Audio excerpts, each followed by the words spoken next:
Monaco is a tiny country. I've been privileged enough to go there many years ago, not for the race, unfortunately, in Formula One, but I did go there. It's beautiful, but it's also very tiny. It's just a little town on the side of a cliff, effectively. It's a beautiful little place. There's so much to see, such nice weather usually there.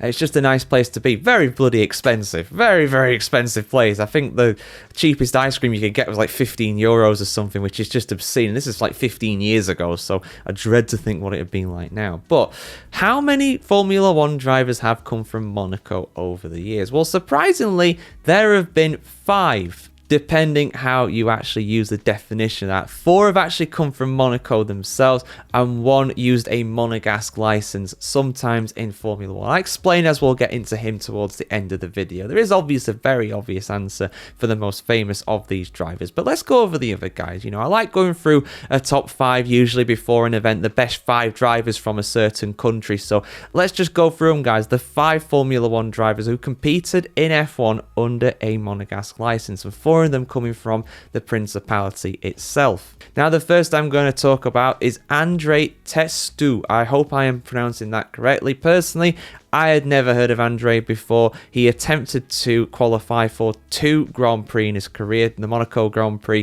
in 1958 and 1959. He failed to qualify on both occasions driving his Maserati. Not really someone who's very famous in the history of Formula One. He passed away in the year 2005 at the age of 79. Like I said, 2 attempts to qualify for the Monaco Grand Prix, and unfortunately failed to do so on both occasions. But getting a bit more modern now, getting a bit closer to the modern day, Olivier Beretta. Now, he drove just 1 season in Formula 1 back in 1994 for the Larousse team. He entered 10 times for Grand Prix and started 9 of them to his credit. He got quite close to points on a number of occasions, in fairness, and had the points gone down to 10th place like they do nowadays, he would have scored quite a few. He finished 8th place at his home race in 94, and he also finished in 7th at the German Grand Prix and 9th at the Hungarian Grand Prix, just 1 place off the points in Germany. So fair play to the guy. That's not bad in the Larousse at the end of the day, but unfortunately he was ousted partway through that season and never returned to Formula 1 after that. But before a certain Mr. Leclerc turned up on the scene, there was a certain Louis Chiron, who was the most famous driver from Monaco over the decades. Now, Chiron was more of a star in the pre-war era of Formula 1. But when Formula 1 did start up in 1950, he did manage to get a podium. And of course, it was at Monaco in 1950. He continued to race in Formula 1 sporadically up until 1958. And I believe he still holds the record for the oldest driver to attempt to qualify for a Formula 1 Grand Prix. I could be wrong with that, but he was like 58 years old when he attempted to qualify in 1958. He failed to qualify, but he did qualify in 1956, although he didn't start. Like I said, very much a start of the pre-war era when it came to Formula 1. His best result was 3rd place in his home race in 1950, but he did win many races in the 1930s and the 1940s as well back in those days. So yeah, very much an accomplished driver in his time, but Formula 1 came a little too late for him to be a competitor for the championship during that time.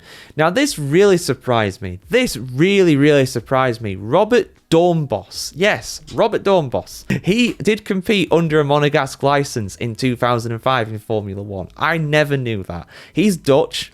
He's born and raised in the Netherlands. He's extremely Dutch, but he did compete under a Monegasque license in 2005 when he was driving for Jordan as a test driver, and then later on Minardi when he actually got his Grand Prix debut. So in 2005, for the back end of that season, he was actually a Monegasque driver. Incredible stuff. Never saw that coming. For those that don't know, basically, it's not based upon the nationality of your birth, who you represent in Formula 1. It's all based upon your racing license. That's why somebody such as Max Verstappen, who was born in Belgium, he can compete as a Dutchman because he competes under a Dutch license. And similar with Alex Albon as well, born and raised in the UK for the most part, or at least some of his upbringing anyway, but he of course competes under a Thai license.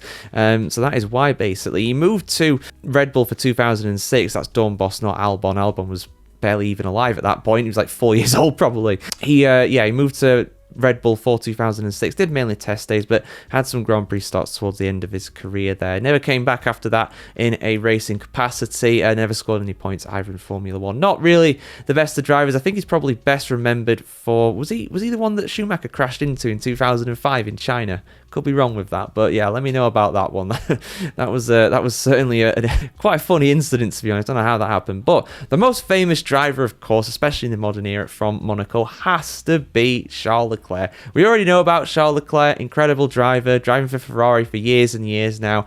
It really does feel like the boy wonder tag is kind of wearing off now. It's been so long, but he's the guy who could bring a championship back to Ferrari. I think he's definitely good enough. He just needs the car to be able to do it. A relentlessly quick qualifier, 26 pole positions to his name. He has failed to convert them to a win a lot, only 8 victories to his name, 44 podiums, but he's still young. He's still got plenty of time to succeed in Formula 1. He's only 27. He's still got a long way to go. Yeah, and interestingly, I believe it's his uncle, Lucien Bianchi, did compete in Formula 1, although he was competing under a Belgian license because he was from Belgium. So, yeah, interesting. A bit of a family thing going on there between Leclerc and those other generations. But yeah, so those are the 5 drivers to make it to Formula 1 who either come from Monaco or competed under a Monegasque license. Like I said, I did not expect Dawn Boss to be on this list, but technically he was a Monegasque driver in Formula 1 for 2005, but he did switch back to a Dutch license for 06.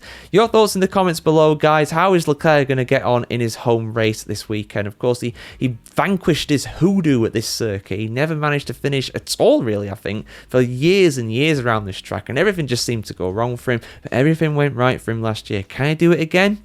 I think it's a big ask, to be honest, but stranger things have definitely happened, especially around Monaco. See you soon for much more content on the world of Formula 1 like this, guys. Have a fantastic day wherever you are in the world today, and we'll see you very soon.